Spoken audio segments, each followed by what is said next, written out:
Okay, सो ये part हमने कल देखा था। ओके, तो एक बार ओवरलुक कर लूं।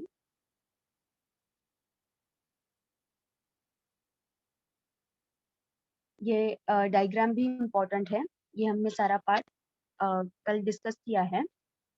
अब आज हमें कुछ पैटर्न्स देखने हैं, राइट? तो इसमें हमें ये देखना है कि राउल्स लॉ कंसिडर करके हम और इसमें स्टडी कैसे बढ़ा सकते हैं। Okay, right? तो इसमें हम कैसे क्या कर सकते हैं, ऐड कुछ पॉइंट्स ऐड कैसे कर सकते हैं। तो इसमें से हमने एक कल पॉइंट देखा था, वो आज रिवाइज करते हैं। तो वो एक था कि positive deviation, okay, and second one was negative deviation. ये दो पॉइंट्स हमने कल स्टडी किए थे, तो आज ये रिवाइज करके आगे जाते हैं। शेयर नहीं करिए, एक minute. Oh, just a minute.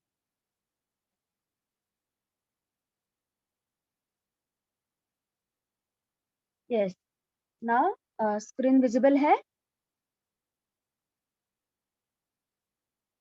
Yes, screen visible है आप सबको? Yes ma'am. Good. Yes ma'am.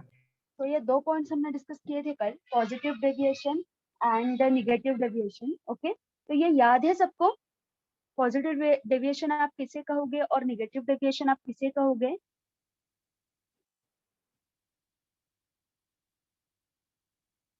तो देखो, आप ऐसे टेबुलर फॉर्म में ये ध्यान में रख सकते हो कि two types of relationship are very important. Okay, कैसे? एक होती है solute solvent relationship, right? Solute solvent relationship. और रिलेशनशिप कैसे? In terms of intermolecular force of attraction. Okay, ये एक टाइप हो गया। और जो सेकंड टाइप है, इसमें कौन सी रिलेशनशिप इंपॉर्टेंट होती है? Solvent and solute solute solute और सॉल्वेंट सॉल्वेंट इंटरेक्शन। ओके, सो सोल्यूट सोल्यूट या solvent solvent intermolecular force of attraction, right? Okay, तो ऐसा आप ध्यान में रखो कि यहाँ पे हम पॉजिटिव लेंगे, यहाँ पे निगेटिव लेंगे, ठीक है? अब देखो क्या बात होती है कि जब सोल्यूट सॉल्वेंट इंटरमोलिकुलर अट्रैक्शंस होते हैं, सोल्यूट सॉल्वेंट ये वीक होते हैं। ओके, ये जब वीक होते हैं और जब सोल्यूट सोल्यूट मॉलिक्यूल्स और सॉल्वेंट सॉल्वेंट मॉलिक्यूल्स का जो इंटरेक्शन होता है वो स्ट्रॉन्ग होता है, then positive deviation Raoult's law का दिखाई देगा। ओके, एंड एग्जैक्टली इसके ऑपोजिट जब निगेटिव डेविएशन आपको कब मिलेगा कि यहाँ पे स्ट्रॉन्ग फोर्स होगा और यहाँ पे वीक फोर्स होगा, तो आपको क्या मिलेगा? निगेटिव डेविएशन दिखाई देगा। ओके, तो ये बात ध्यान में रखो कि यहाँ पे आपको ऊपर पॉजिटिव डेविएशन दिखेगा और नीचे आपको निगेटिव डेविएशन दिखाई देगा। ठीक है, आप ये डायग्रामेटिकली भी एक्सप्लेन कर सकते हो। ओके, कैसे एक्सप्लेन करोगे कि नॉर्मल पैटर्न क्या है आपका?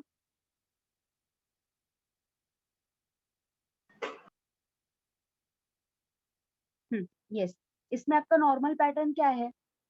कैसे आप करते हो? यहाँ पे आपका वेपर प्रेशर होता है, राइट? यहाँ पे वेपर प्रेशर होता है, यहाँ पे मोल फ्रैक्शन होता है। ओके, यहाँ पे क्या होता है? मोल फ्रैक्शन होता है। और इसमें आपका पैटर्न कैसे होता है? देखो दोनों तरफ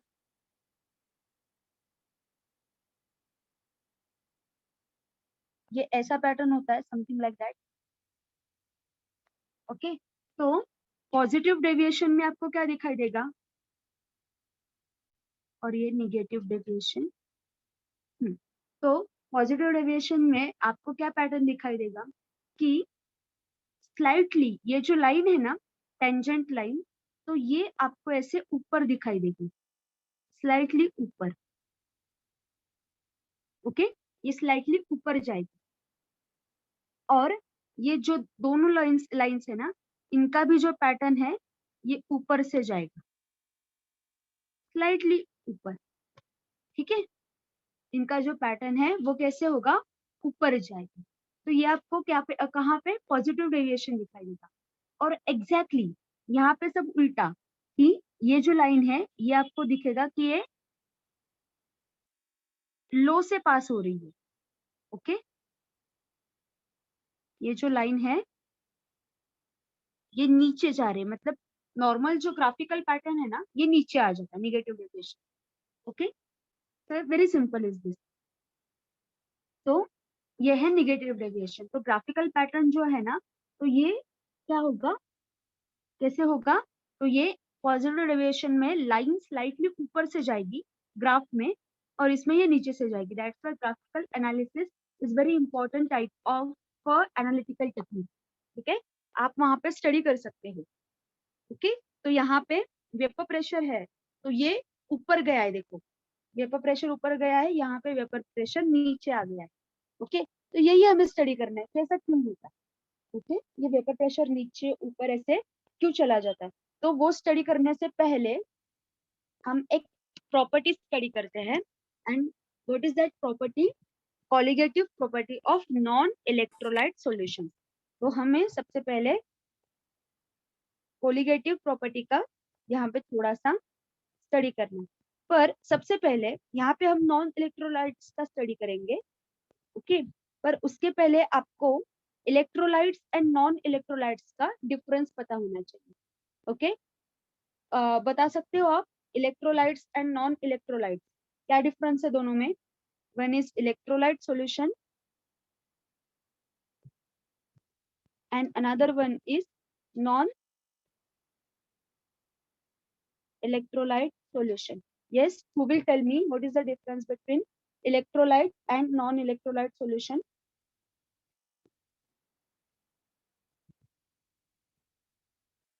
Yes, बताओ।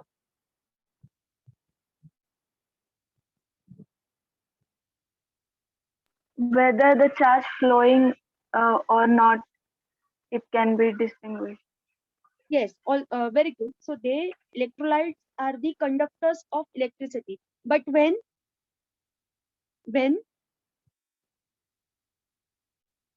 there is some condition,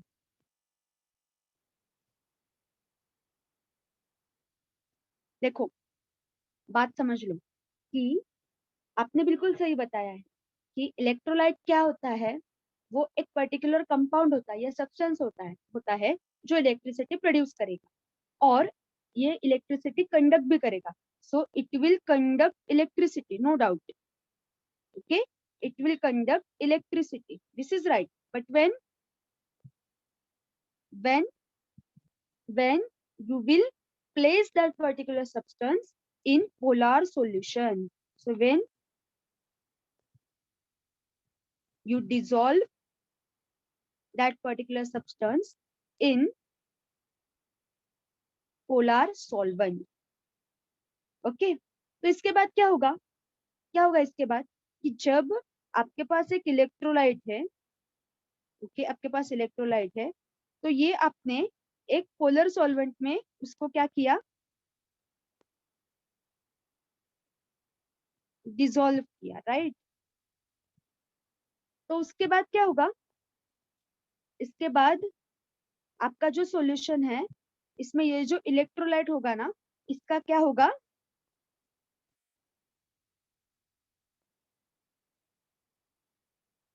separation होगा।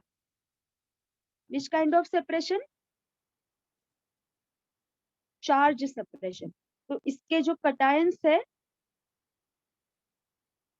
और अनायंस है वो क्या होंगे, सेपरेट हो जाएंगे। और जब ये सेपरेट होंगे तो ये सब पोलर सॉल्यूशन में चल रहा है, हाँ पोलर सॉल्वेंट में चल रहा है। तो जब ये सेपरेशन होगा तब आपका ये जो पहले कंडक्टर था ना, ये जो पहले कंडक्टर था वो बाद में नेक्स्ट स्टेप में क्या बनेगा? इलेक्ट्रिकली न्यूट्रल स्पीशीज बनेगी। ओके, तो वो इलेक्ट्रिकली न्यूट्रल बन जाएगा। तो सो this is the journey of electrolyte. Non electrolyte जो होते हैं वो बेसिकली इलेक्ट्रिसिटी कंडक्ट ही नहीं करते। ओके, वो क्या करते हैं? बेसिकली इलेक्ट्रिसिटी को ये कंडक्ट ही नहीं करते। तो ये बाकी की कंडीशन तो इसमें आएगी नहीं। ये ऐसे चार्ज सेपरेशन वाली बात तो इसमें आती ही नहीं है। ओके, तो by this principle, according to this principle, there are many experimental setups to work on the principles of electrolyte. ठीक है, बहुत सारे अलग अलग यहाँ पे क्या है प्रिंसिपल्स है और उसके बहुत सारे application. Okay, so there are some test related to the property of electrolyte condition. Okay, बहुत सारे टेस्ट भी है उसके डिपेंडेंट। ठीक है, तो ये आपको क्या होना चाहिए, पता होना चाहिए। ओके, तो ये बेसिकली डिफरेंस है इलेक्ट्रोलाइट एंड नॉन इलेक्ट्रोलाइट में। अब हमें बात करनी है colligative property. So what is colligative property? Who will tell me what is colligative property?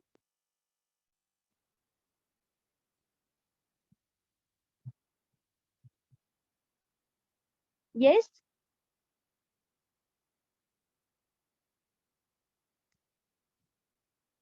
कौन से प्रॉपर्टीज को आप कोलिगेटिव प्रॉपर्टी कहोगे?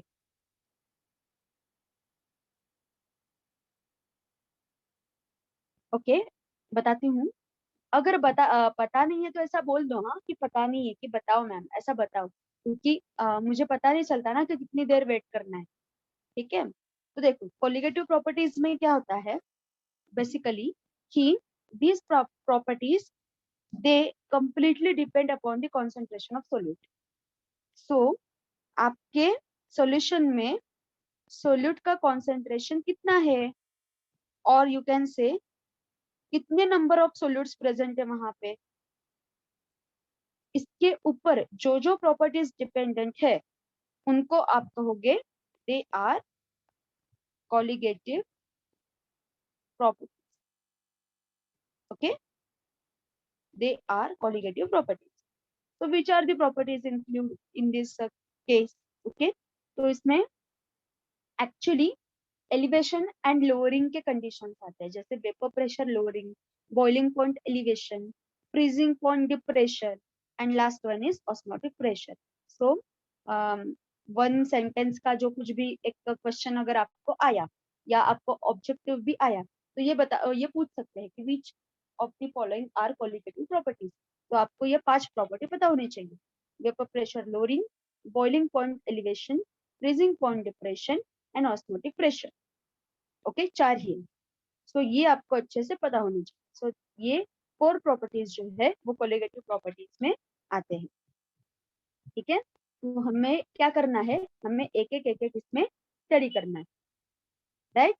सो इसमें ये जो हम करेंगे ये किसके करेंगे? Non electrolytes. ओके, ये जो स्टडी करना है हमें ये स्पेसिफिकली नॉन इलेक्ट्रोलाइट्स के ऊपर ही करना है। ओके, तो इसमें भी देखो बात भी क्या उन्होंने बताई है कि इसमें हम डाइल्यूट सॉल्यूशंस का स्टडी करेंगे। ओके, इसमें हम डाइल्यूट सॉल्यूशंस का करेंगे जिसकी मोलैरिटी जो है वो अप्रोक्सीमेटली 0.2 है। ओके, सो 0.2 मोलैरिटी के इसमें हम स्टडी करेंगे। क्योंकि ऐसा क्यों करेंगे? कोई बता सकता है? मोर कॉन्सेंट्रेटेड नॉन इलेक्ट्रोलाइट सॉल्यूशंस का स्टडी क्यों नहीं करना है? इतनी लो मोलैरिटी जिनकी है उनका ही स्टडी क्यों करना है? कौन बताएगा इसका रीजन?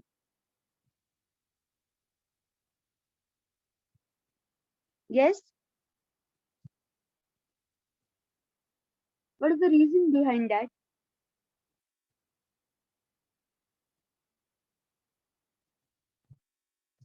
यस, बोलो।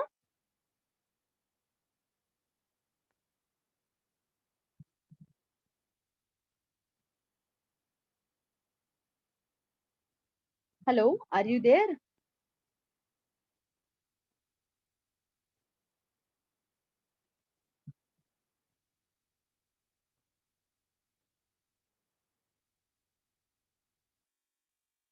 ओके, एक मैसेज आया है मुझे, देखते हैं। हाँ ओके, ये पुराना मैसेज है।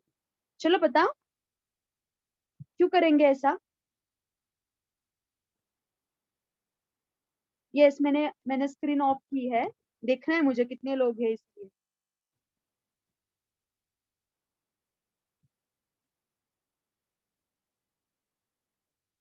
हाँ बोलो।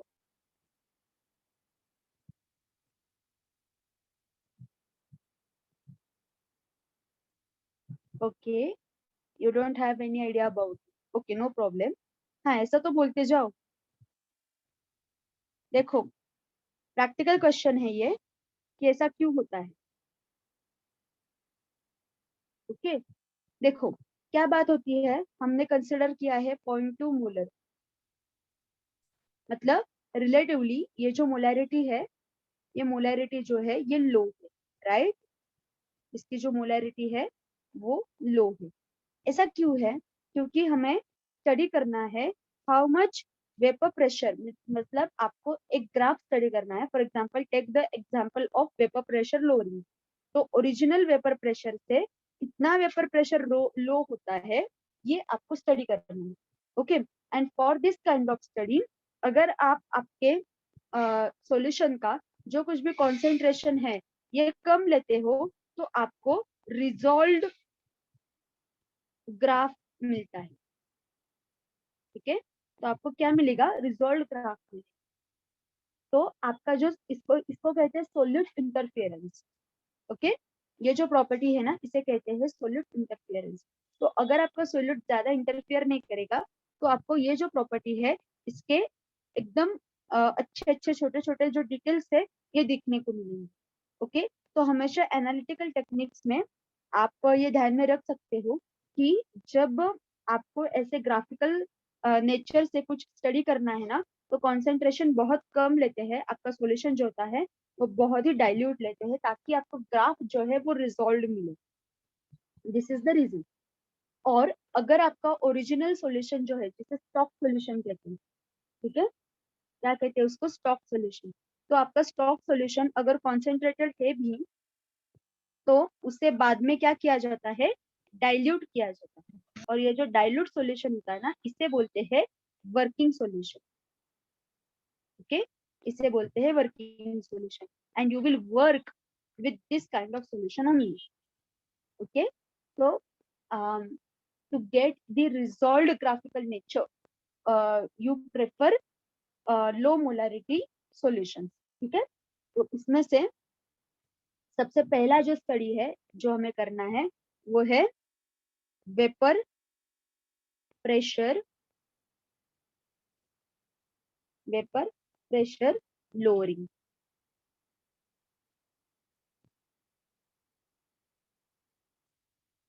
ठीक है, ये सबसे पहला पार्ट है जो हमें क्या करना है यहाँ पे देखना है। ठीक है, तो देखो कंडीशन समझो पहले। हर एक प्रॉपर्टी की एक कंडीशन है, डायरेक्टली कौन सी भी प्रॉपर्टी स्टडी नहीं है। तो क्या इसकी कंडीशन है कि आपका लिक्विड सबसे पहले तो क्लोज कंटेनर में होना चाहिए, और उसके वेपर कॉन्सेंट्रेशन से वो क्या होना चाहिए, इक्विलिब्रियम में होना चाहिए। Okay, so concentration and pressure ये इक्वल होना चाहिए, राइट। सो वेपर प्रेशर आपको पता है, हमने कल डिस्कस किया था कि लिक्विड के सरफेस पे जो वेपर अपना प्रेशर एग्जर्ट करती है, उसे हम वेपर प्रेशर कहते हैं। ओके, तो now consider some substances, which one, non volatile, non ionizable solids. Okay, ये जो substances है, ये जब लिक्विड सॉल्वेंट में हम डिसॉल्व करते हैं, तो क्या होता है कि वेपर प्रेशर जो होता है ना, वो प्योर सॉल्वेंट के वेपर प्रेशर से कम हो जाए। देखो कंडीशन देखो क्या है, कि आपके पास दो कंटेनर से which are sealed one. Okay, एक में सिर्फ सॉल्वेंट भरा है। Okay, this one is only solvent, and you will call it as pure solvent. Okay, आप इसे क्या कहोगे, प्योर सॉल्वेंट कहोगे। और एक में सॉल्वेंट है, पर उसके साथ सोल्यूट के नाम से non volatile and non ionisable solids. Okay, एक है नॉन वोलेटाइल एंड दूसरा है नॉन आयोनाइजेबल सॉलिड। ठीक है, तो क्या होगा, you will observe, okay, you will observe that vapor pressure of this particular container, vapor pressure present inside this particular container is less than the vapor pressure present in case of pure solvent. Okay, तो इसका जो vapour pressure है ये क्या होगा, कम होगा। ठीक है, स्लाइटली लो होगा। सो आप इसको कैसे बोल सकते हो कि vapour pressure of a solvent is lowered by dissolving a non volatile solute into it. So this is the reason only. क्यों लो हो गया, क्योंकि आपने ये non volatile and non ionizable solids इसमें डिसॉल्व किए।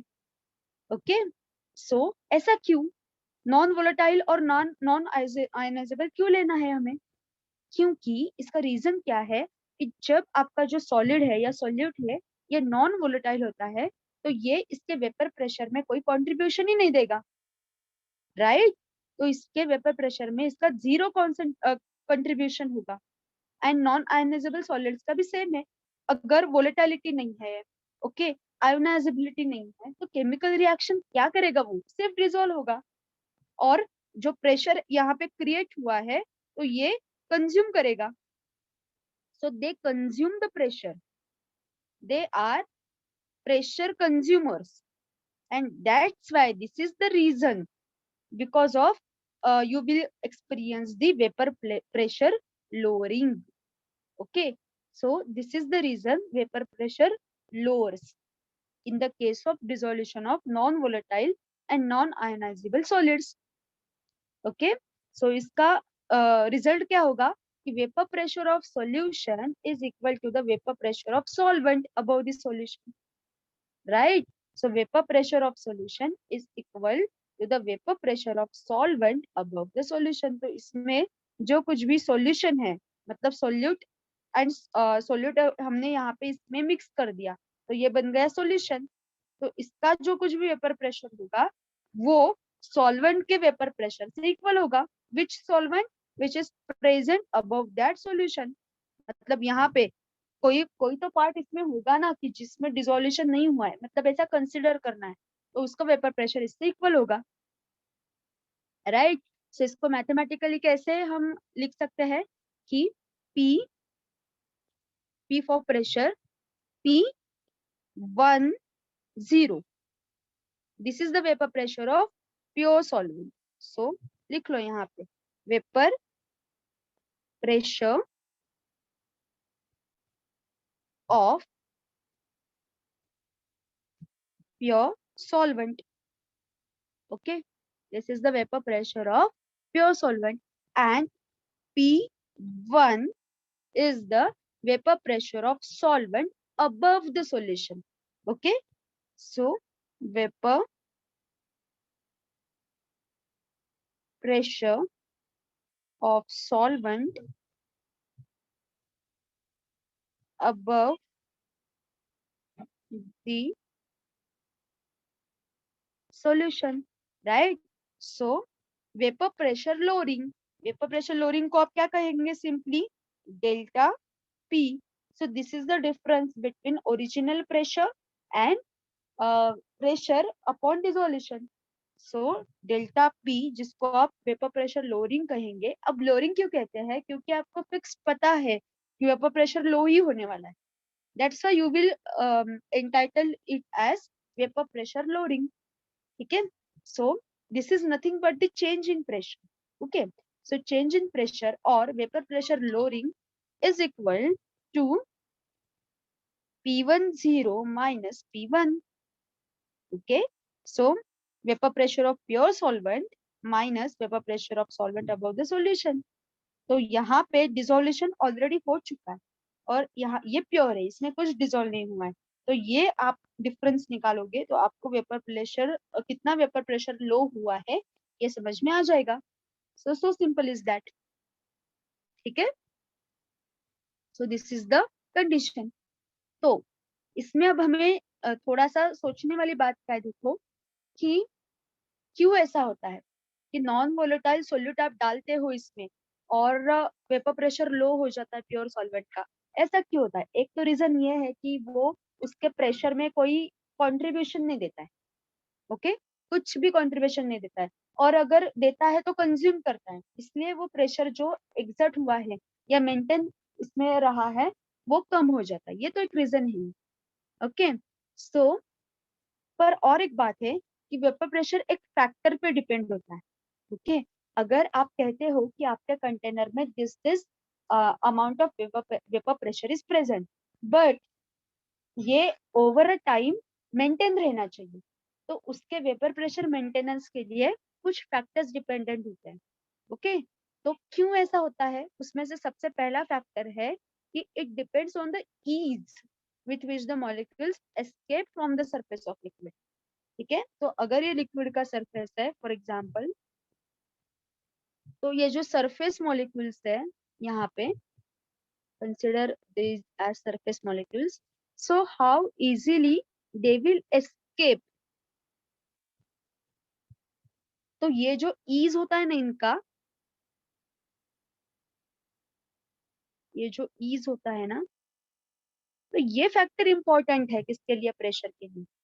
ओके, और जब नॉन वोलेटाइल सोल्यूट इसमें डिसॉल्व होता है तो इनमें से जो कुछ भी सरफेस मॉलिक्यूल्स होते हैं ना, ये रिप्लेस हो जाते हैं।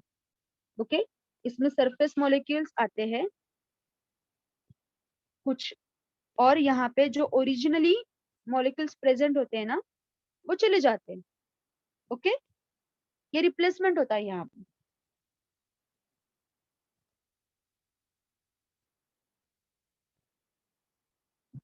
ओके, ये यहाँ पे क्या होता है? रिप्लेसमेंट होता है। अब इस रिप्लेसमेंट का इफेक्ट क्या होगा कि सोल्यूट मॉलिक्यूल्स जो है वो प्रेशर बियरिंग में कुछ कंट्रीब्यूशन नहीं देंगे।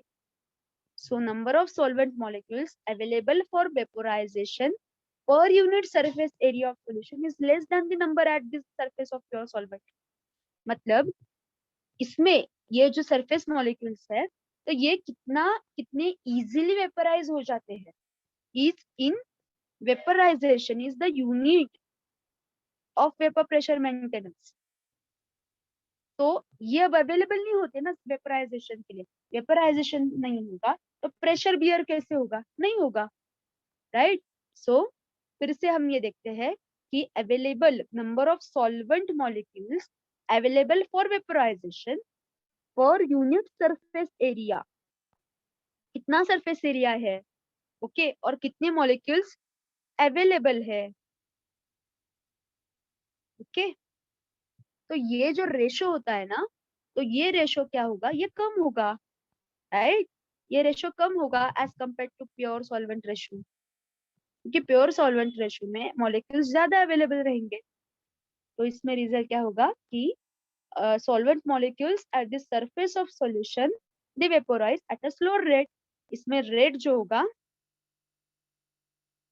तो यहाँ का रेट स्लो होगा और यहाँ का रेट फास्ट होगा प्योर सॉल्वेंट का।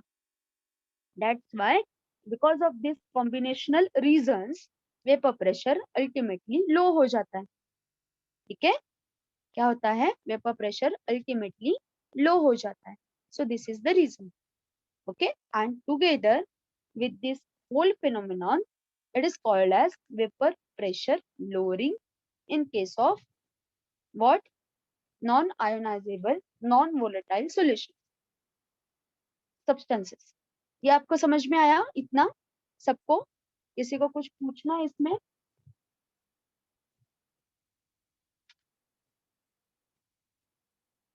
यस बोलो, is there any doubt?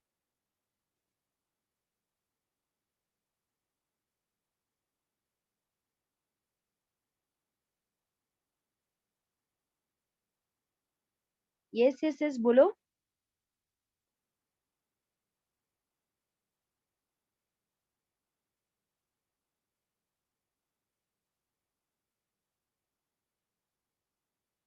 No doubt. Good, समझ में आ रहा है ना? पर थोड़ा सा कंसेप्चुअल पार्ट है ये सारा, ये अच्छे से समझ में आना चाहिए, ठीक है। अब देखो, हम राउल्स लॉ के बारे में डिस्कस कर रहे थे। अब हमें देखना है कि ये जो आपका राउल्स लॉ है, ओके, ये जो राउल्स लॉ है, तो ये non volatiles, non volatile solutes के सॉल्यूशंस में कैसे काम करेगा। Solutions made up by non volatile solute, ये हमें देखना है। थोड़ा सा चेंज है इसमें, देखो। तो क्या देखा था हमने राउल्स लॉ में? क्या देखा था कि Raoult's law tells us about vapour pressure of solution and vapour pressure of solvent, ठीक है। ये हमें वो बताता है, और उसमें ये भी बताता है वो कि प्रेशर एंड मोल फ्रैक्शन का हमें मल्टीप्लिकेशन करना है, ओके, उसका वो प्रोडक्ट होता है, ये भी हमने देखा है, राइट। तो इसमें देखो बात क्या है कि इन the solution of non volatile solutes, ऐसा सॉल्यूशन जो नॉन वोलेटाइल सोल्यूट्स से बना है, तो इसमें क्या होता है कि ये लॉ कब एप्लीकेबल होता है? वोलेटाइल सॉल्वेंट को ही एप्लीकेबल होता है। तो अब ये लॉ क्या बोलता है कि vapour pressure of solvent over the solution is equal to the vapour pressure of pure solvent multiplied by its mole fraction in the solution. तो ये हम सिंपली कैसे लिखते हैं? P1 is equal to P01 into X1, okay, ऐसा हम लिखते हैं ना इसमें। सो अब फिर से स्टेटमेंट पढ़ो इसका। The vapour pressure of solvent over the solution is equal to the vapour pressure of pure solvent, so this is the vapor pressure of pure solvent into और multiplied by its mole fraction, ठीक है। तो जब आप graph plot करते हो इसका, जब आप इसका ग्राफ प्लॉट करते हो, तो यहाँ पे अगर आपने vapour pressure of solvent place किया, ठीक है, और यहाँ पे आपने मोल फ्रैक्शन प्लेस किया ऑफ सॉल्वेंट अगेन, तो यहाँ पे 0 होगा, यहाँ पे 1 होगा, ठीक है। तो x is equal to 0, x is equal to 1, okay, ये आपने यहाँ पे प्लेस किया, तो आप ऑब्जर्व करोगे कि आपको क्या मिलेगा? स्ट्रेट लाइन ग्राफ मिलेगा, ठीक है। आपको यहाँ पे क्या मिलेगा? स्ट्रेट लाइन ग्राफ मिलेगी, ठीक है। तो ये आप क्या करोगे? ऑब्जर्व करोगे। तो जैसे आप क्या करते हो, आप अपना मोल फ्रैक्शन बढ़ाते हो, वेपर प्रेशर बढ़ता है, मोल फ्रैक्शन और बढ़ता है तो वेपर प्रेशर और बढ़ता है। So X and Vp, there is this kind of relationship, एक बढ़ता है तो दूसरा बढ़ता है, ठीक है, एक बढ़ेगा तो दूसरा इसमें बढ़ेगा। अब ऐसे दो solution, okay, binary solution containing one solute, binary solution का क्या मतलब है? कौन बताएगा? What do you mean by binary solution?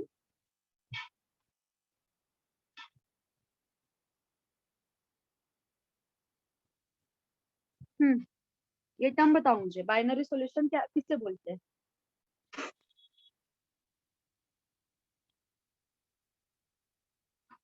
Hmm,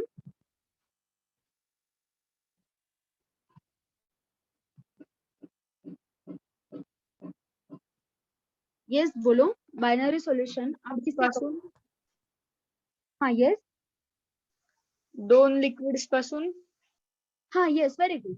so two liquids are there, okay, two kind of liquids are there and they should be miscible to each other, okay, they should be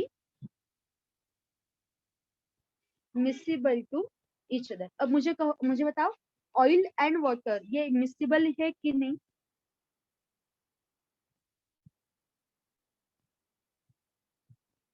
yes, oil and water ये है कि नहीं miscible? नहीं है। नहीं है, okay. So they are not miscible with each other because उनकी जो फेज है तो फेज सेपरेशन नहीं होना चाहिए, राइट। तो हमें लेयर्स में दिखाई देती है, दिस इज सिंपल। तो उनके जो लेयर्स है, ऑयल का एक अलग लेयर है, वाटर का एक अलग लेयर है, ये अगर आपको दिखाई देता है तो they are not completely miscible to each other. And milk and water, are they completely miscible to each other?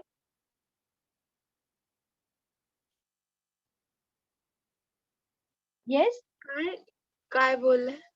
Milk and water, they are miscible. yes, okay, they are actually miscible. आया समझ में? तो phase separation नहीं होना चाहिए, okay. Phase separation बिल्कुल भी नहीं होना चाहिए। आपको अगर याद होगा तो 11th में हमने एक एनालिटिकल टेक्निक सीखी थी, आपको याद है तो उसमें हमने सॉल्वेंट एक्सट्रैक्शन टेक्निक ये सीखी थी, याद है सबको सॉल्वेंट एक्सट्रैक्शन टेक्निक? तो ऐसा कुछ तो वो apparatus था, देखो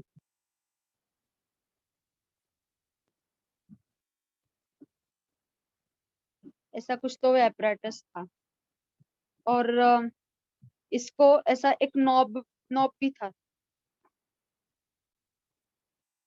ऐसा नॉब था, और नीचे वो कलेक्ट करते थे और यहाँ पे ये भरते थे। तो जब इसमें विगरस शेकिंग होता है, ओके, इसमें जब विगरस शेकिंग होता है तो you can observe literally 2 layers, okay, you can observe literally 2 layers, okay. So this is layer 1, this is layer 2, and these layers are not miscible with each other, okay. And this is the technique where you can get the 2 different phases, organic phase and aqueous phase, okay. So here also miscibility of particular liquid is applicable, ठीक है। तो इसमें chemistry में कैसे होता है ना कि जो कुछ भी टेक्निक्स है ना, ये डायरेक्टली आपके एनालिसिस के लिए इम्पोर्टेंट रहती है, ओके। तो अगर वेरी सिंपल कि जब 2 मिसिबल लिक्विड्स है आपके पास, तो उनके मोल फ्रैक्शंस आप कैसे स्टडी करोगे?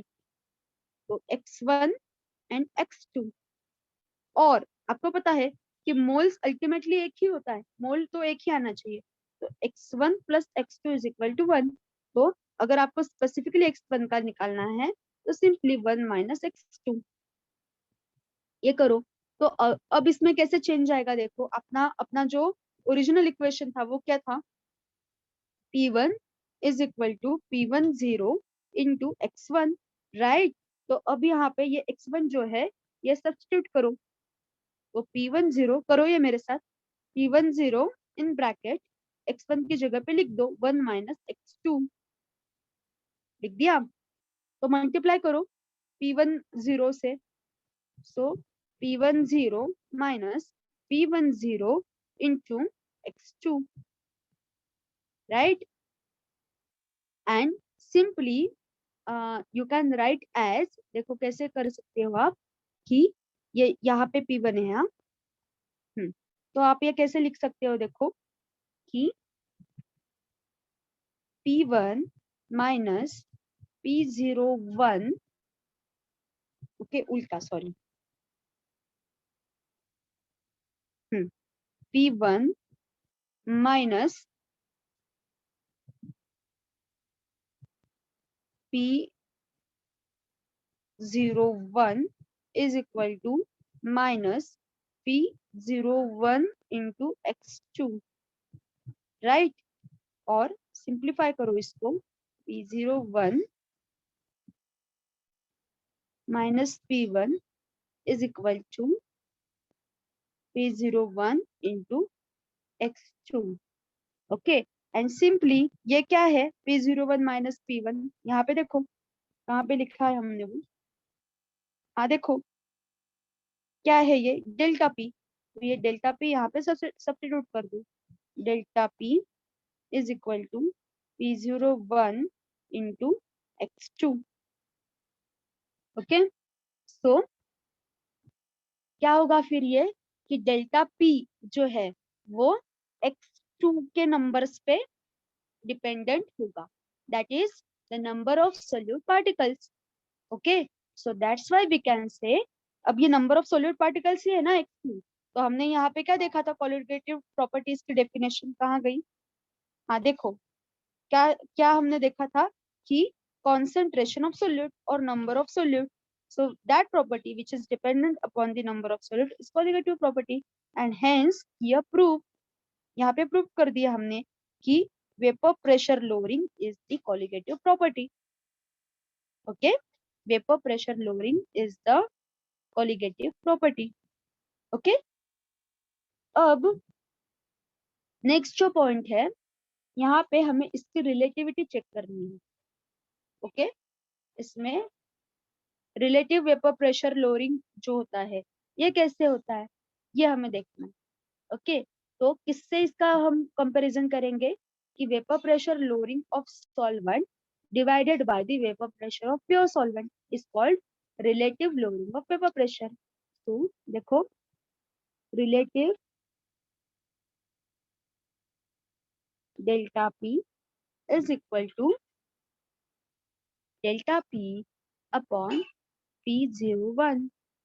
ठीक है, this is relative vapour pressure lowering. तो डेल्टा पी का मतलब क्या है, हमने देखा है P10 minus P1 upon P01. ठीक है, तो यहाँ पे हमने देखा था, एक बात देखिए, देखो ये x2 वाला इक्वेशन देखो कहाँ गया. हाँ देखो, ये इक्वेशन देखो, x2 के लिए इसको अगर आप इसकी वैल्यू निकालोगे तो क्या मिलेगा, P01 माइनस P1 अपॉन, ये यहाँ पे डोमिनेटर में चला जाएगा, P01 डिनोमिनेटर में और x2 इस साइड पे रहेगा, तो ये यहाँ पे लिख दो. ओके, यहाँ पे ये जो पॉइंट है ये लिख दो, तो आपके पास क्या आएगा, delta P upon P01 is equal to x2, right. ये आपके पास क्या आएगी, वैल्यू आएगी. सो इससे क्या प्रूव होता है, फिर क्या प्रूव होगा इस कंडीशन में कि relative lowering of vapour pressure is equal to the mole fraction of solute in the solution, right. Relative lowering of vapour pressure, so आप ऐसे कह सकते हो ना यहाँ पे, रिलेटिव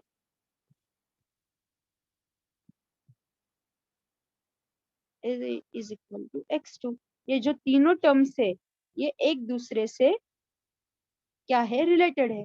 सो दस we can say like this, the relative lowering of vapor pressure is completely dependent upon the number of solute molecules.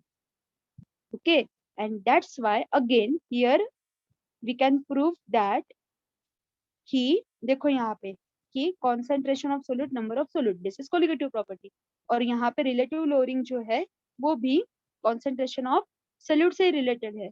So we can say that this is colligative property. Okay, this is what, colligative property. ठीक है, अब देखो एक बात और, फिर से ये इक्वेशन लो, डेल्टा P अपॉन P01, ये फिर से लो, इज इक्वल टू x2. कुछ नहीं, हमने सिर्फ ये वाला यहाँ पे उठाया है. Okay, is equal to x2 ये लिया. अब x2 जो है ये आप कैसे डिफाइन कर सकते हो कि x2 मतलब आप सेकेंड सोल्यूट जो है तो उसका आप क्या कर रहे हो, मोल फ्रैक्शन निकाल रहे हो. तो मोल फ्रैक्शन का फॉर्मूला क्या है, what is the formula for mole fraction? Yes बताओ, what is the formula for mole fraction?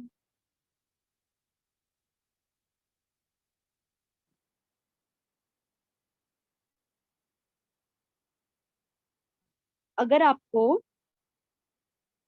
ये निकालना है तो आप कैसे निकालोगे, चलो in other terms I will tell you. हाँ अब बताओ कैसे निकालोगे, यहाँ पे क्या लिखोगे, number of moles of that component upon number of moles of solution. Right, agree. ये ऐसा फॉर्मूला होता है मोल फ्रैक्शन का, यस और नॉट? Yes. राइट। बस ये इसको यहाँ पे ऊपर प्लेस कर दो।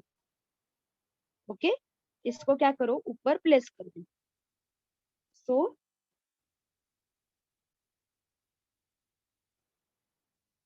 कर दिया। So here what is N1? N1 are the moles of solvent and N2 are the moles of solute. ठीक है, N1 यहाँ पे लिख दो अगर ध्यान में नहीं रहता तो यहाँ पे N1 क्या है, moles of what? Solvent. And here N2 are moles of solute, right? तो ये यहाँ पे इसको प्लेस कर दो। तो अब हमें क्या देखना है, देखो हमने पहले ही बात की है कि कॉन्सेंट्रेशन जो है सोल्यूशन का ये बहुत ही कम है। Solution is very very very dilute. Okay, तो N2 जो है ना यहाँ पे ये एकदम निग्लिजिबल है एज कंपेयर टू N1। बहुत ही निग्लिजिबल है क्योंकि सॉल्यूट का कॉन्सेंट्रेशन पहले से बहुत कम है। ओके, तो अगर आप ये N1 प्लस N2 करते हो ना तो it is nearly equal to only N1 क्योंकि N2 है ही नहीं इसमें। तो सिंपली आप इस कंडीशन में क्या कर सकते हो कि delta P upon P01 is equal to what, N2 upon N1।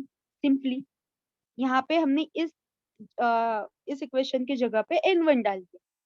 ठीक है, तो ये रही आपकी x2 की वैल्यू। अब यहाँ पे हम क्या करेंगे कि एक कंडीशन इमेजिन करेंगे। कैसी? कि आप इसमें एक पर्टिकुलर वेट का सोल्यूट डिसॉल्व कर रहे हो in particular weight of solvent. So दोनों का हम यहाँ पे वेट लेंगे। तो आपका जो कुछ भी सोल्यूट है, ओके, सोल्यूट है उसका वेट है W1।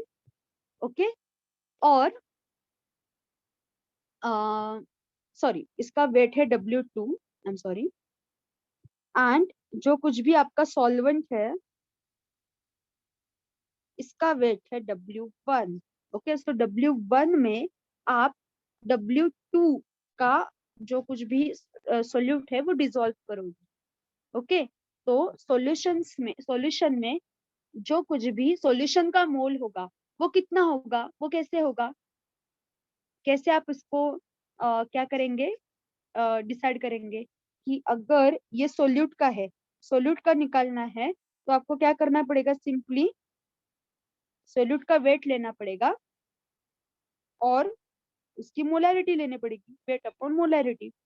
Same is the case with N1, W1 upon M1, उसके पार्शियल मोलैरिटी। अब फिर से हमारे इस इक्वेशन पे आ जाइए, इस इक्वेशन में आ जाइए।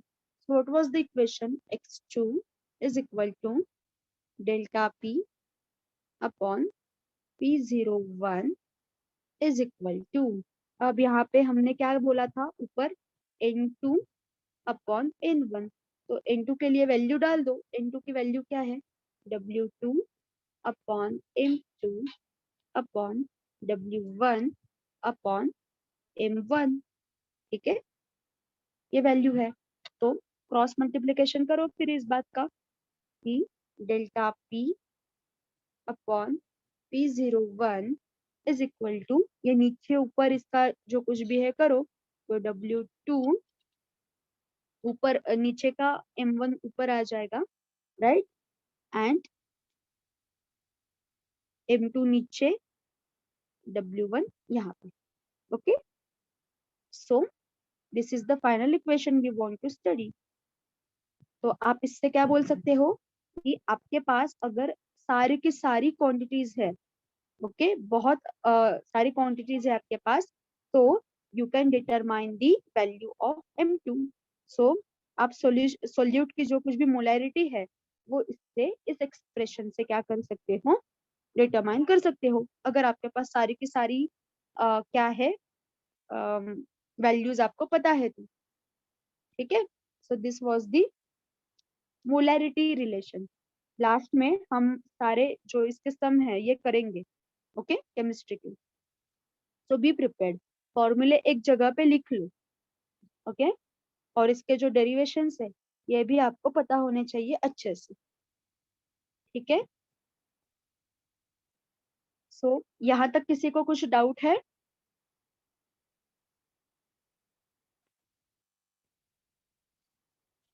Yes, is there any problem? No ma'am. समझ में आ रहा है ना अच्छे से? कुछ प्रॉब्लम नहीं आ रही ना? फिर से कुछ एक्सप्लेन करना है तो बोलो, रिपीट करेंगे हम लोग। रिपीट करना है कुछ?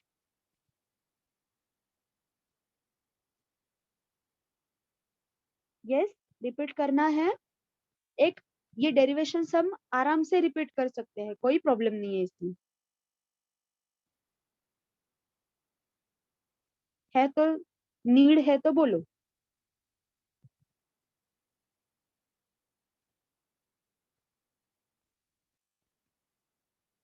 नहीं है फिर वैसी कोई नीड? और हाँ, और एक बात, अगर मुझे आप मैसेज कर रहे हो ना तो I am not able to see it because I have shared the screen, ठीक है। तो मैं देख नहीं पा रही हूँ आपके मैसेज। अगर आप कर रहे थे तो मुझे आप माइक अनम्यूट करके ही बोलो, कोई अगर आपको कुछ बोलना है तो, ठीक है। सो नेक्स्ट प्रॉपर्टी लेंगे फिर, कोई डाउट नहीं है तो next property is boiling point elevation, okay. क्या है वो प्रॉपर्टी? बॉइलिंग पॉइंट एलिवेशन, ठीक है।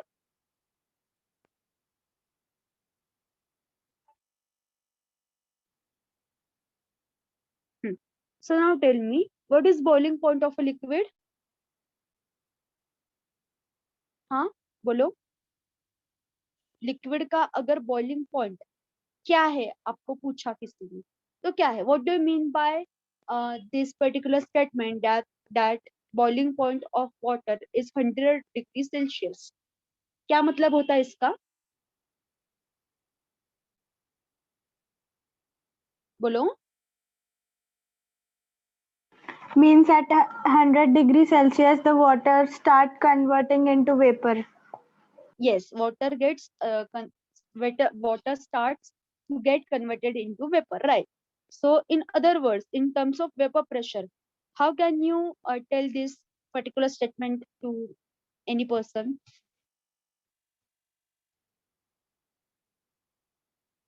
What is boiling point basically? It is the temperature point, right? It is what? It is nothing but a temperature, and that temperature at the vapor pressure of that particular liquid is equal to the pressure, applied pressure. देखो, जब हमें ये पता है कि जब temperature increase होता है प्रेशर भी इंक्रीज होता है, ये हमने देखा है, राइट। तो जब टेम्परेचर आप इंक्रीज कर रहे हो तो उसका जो प्रेशर है वो भी इंक्रीज होता है, राइट। तो ये प्रेशर इंक्रीज इंक्रीज होके क्या होगा? तो लिक्विड का खुद का एक प्रेशर होगा ना, ये प्रेशर पी, ये लिक्विड का ये अपना खुद का प्रेशर होगा, और इसका जो कुछ भी हम टेम्परेचर इसका इंक्रीज कर रहे हैं तो प्रेशर भी इंक्रीज हो रहा है। तो अगर आपने कुछ टेम्परेचर प्रोवाइड किया और यहाँ पे अपने आप वो प्रेशर वहां पे एक अराइज हुआ, तो ये प्रेशर और ये लिक्विड का प्रेशर, जब ये प्रेशर अप्लाइड कहेंगे इसे, ओके। तो pressure of liquid when it is equal to pressure applied, then this is called as nothing but the boiling point, okay, this is called as nothing but the boiling point। और ये कब? Close container में। जब आपका liquid open container में है या open conditions में है तो this pressure, applied pressure, is nothing but the atmospheric pressure, ठीक है।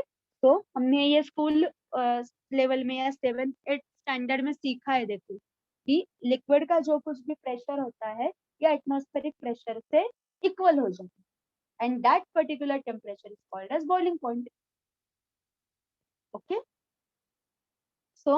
ये हमने देखा है, क्या देखा है, हमने थोड़ा सा इससे बात भी की थी कि नॉन वोलेटाइल जब सॉल्यूट होता है, ये जब आप प्योर सॉल्वेंट में डिसॉल्व करते हो तो क्या होता है, बॉइलिंग पॉइंट एलिवेटेड हो जाता है।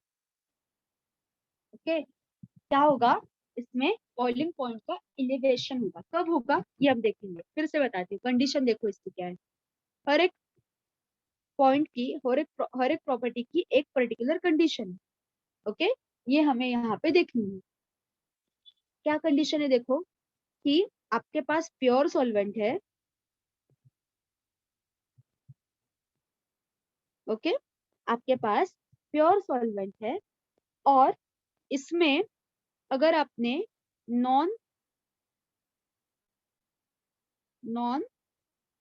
वोलेटाइल सब्सटेंस, या आप कहेंगे उसे सोल्यूट, कहो इसको सोल्यूट, आपने डिसॉल्व कर दिया।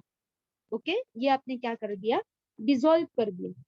तो क्या होगा कि solution containing non-volatile solutes boil at temperature higher than the boiling point of pure solvent। इसका कुछ तो boiling point होगा ना। तो जब आप नॉन वोलेटाइल सोल्यूट इसमें डिसॉल्व करते हो तो इसका बॉइलिंग पॉइंट बढ़ जाता है। इसका बॉइलिंग पॉइंट क्या हो जाता है, बढ़ जाता है प्योर सॉल्वेंट का। सो this is nothing but the boiling point elevation. Okay, boiling point elevation. ठीक है, अब इसको मैथमेटिकली कैसे लिखोगे, वेरी सिंपल, T0B। जीरो का मतलब प्योर होता है, मतलब रेस्टिंग स्टेट कहते हैं ना। तो यहाँ पे रेस्टिंग स्टेट क्या है, pure solvent is the resting state. आप ये फिजिक्स में भी सीखते होंगे। ठीक है, जब कंसिडरेशन जब करते हो ना, तब जीरो का मतलब हमेशा होता है कि इनिशियल स्टेज, या we can say resting state. ठीक है, तो T0B, B for boiling point. Okay, so T0B is the boiling point of a pure solvent. Okay, and TB is the boiling point of a solution. TB is the boiling point of solution. तो अगर आपको T0B निकालना है तो आपको TB से ये minus करना पड़ेगा और फिर आप इसे कहोगे delta TB, and this is nothing but the elevation in boiling point. So this is elevation, मतलब क्या है कि पहले जो कुछ भी बॉइलिंग पॉइंट था उससे कितना ऊपर चला गया है वो upon dissolution. This is the boiling point dissolution and nothing else. ठीक है, तो ये बात है इसकी। तो अब दो पॉइंट्स है हमारे, एक है boiling point elevation and vapour pressure lowering. तो इसका रिलेशन एक दूसरे से कैसे है, vapour pressure lowering and boiling point elevation, इसका रिलेशन कैसे लगाना है, ये अब हमें स्टडी करना है। ओके, तो इसके लिए हमें क्या करना पड़ेगा, कंपैरिजन करना पड़ेगा। किसका, vapour pressure of solution and pure solvent.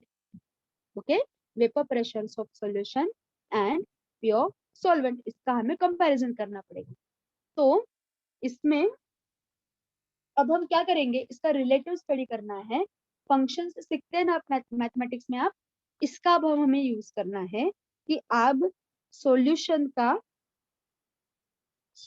का वेपर प्रेशर एंड सॉल्वेंट मतलब प्योर सॉल्वेंट, सॉल्वेंट का वेपर प्रेशर, इसका स्टडी करोगे कैसे, with respect to function of temperature. ये दोनों टेम्परेचर के फंक्शंस लेके हम यहाँ पे इनका स्टडी करेंगे। ठीक है, तो इसके लिए आपको एक ग्राफ प्लॉट करना पड़ेगा। देखो, आपको इसके लिए एक ग्राफ लगेगा। तो यहाँ पे आप लेंगे टेम्परेचर, ठीक है, यहाँ पे आप लेंगे वेपर प्रेशर। ठीक है, टेम्परेचर एंड वेपर प्रेशर। ठीक है, अरे जस्ट अ मिनट,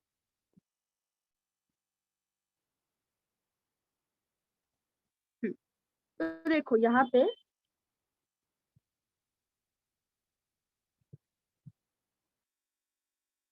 क्या बात है, देखो कि आपको ऐसे दो लाइंस मिलेंगी, ठीक है।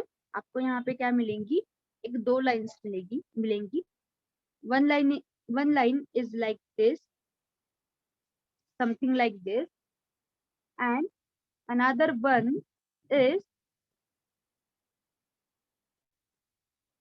लाइक दिस, ठीक है। तो ऐसे आपको ये दो लाइंस मिलेंगी। अब यहाँ पे देखो, कि ये पॉइंट जो है ना, अगर आप पर्टिकुलर प्रेशर पे, ओके, वेपर प्रेशर पे, जैसे 760 मर्क्यूरी प्रेशर पे अगर आप देखते हो,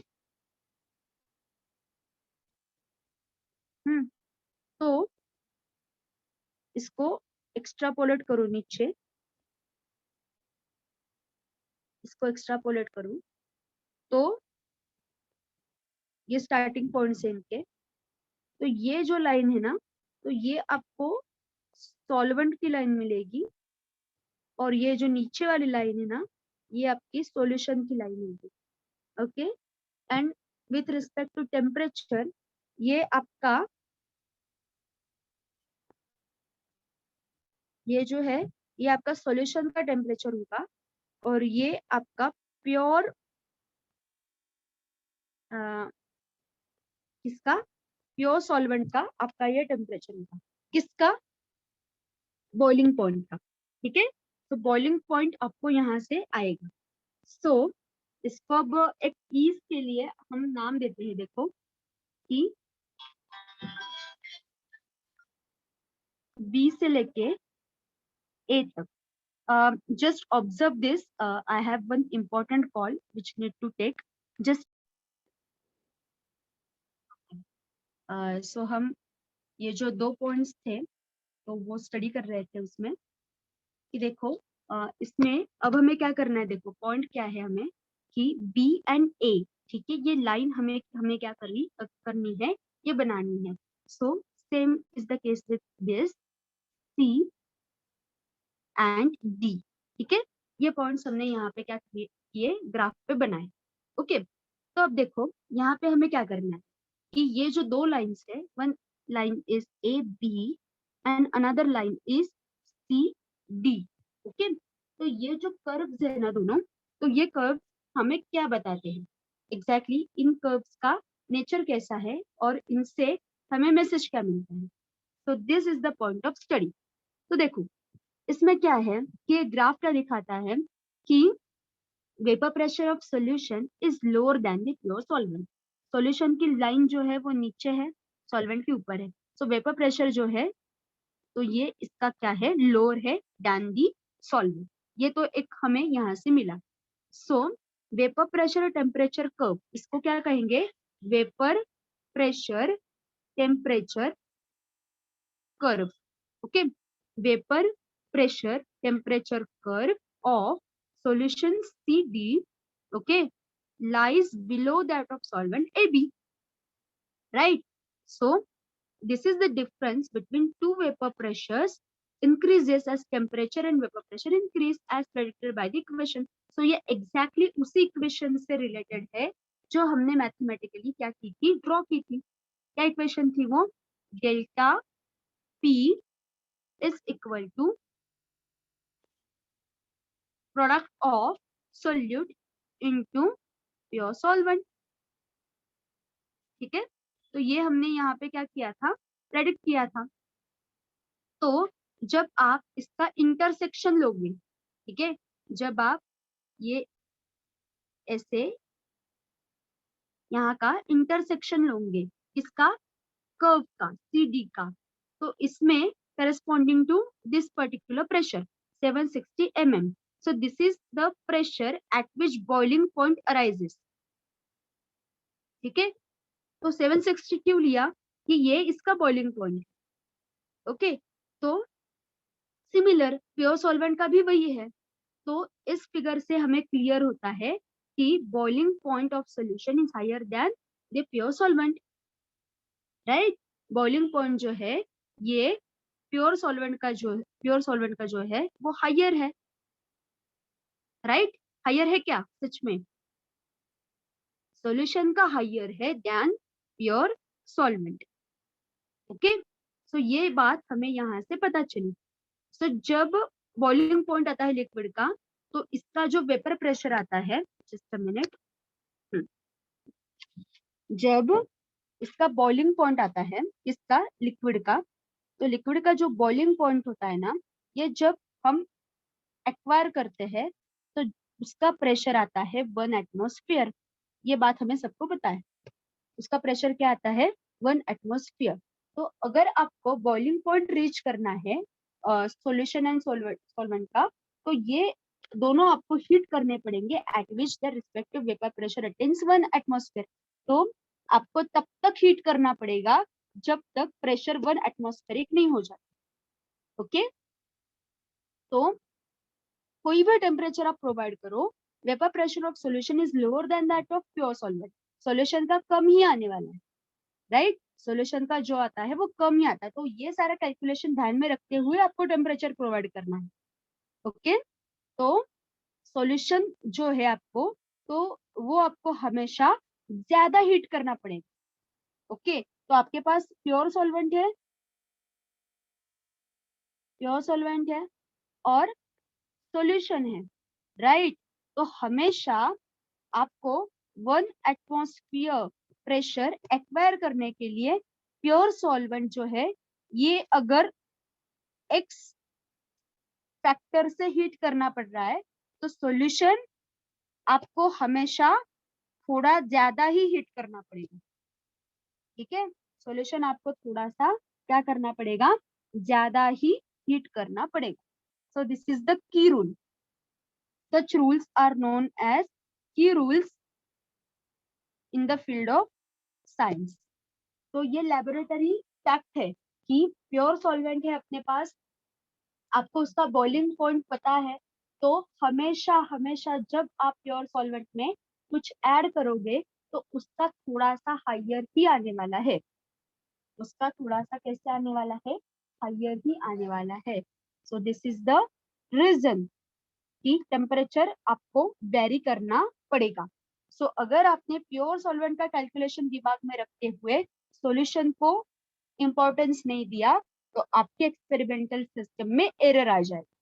ठीक है, so this is all for today. Okay, so हम कल क्या करेंगे, बॉइलिंग पॉइंट एलिवेशन और सॉल्यूट का कॉन्सेंट्रेशन, इसका रिलेशन क्या है और कैसे वो डिटरमाइन करना है, ये अब हम कल के लेक्चर में लेंगे। ओके, तो ये इंपॉर्टेंट जो पॉइंट्स हैं जो हमने आज यहाँ पे देखे हैं, तो ये आपको क्या करना है, ध्यान में रखने हैं। ठीक है, so we can stop here and we will continue our point in tomorrow's lecture.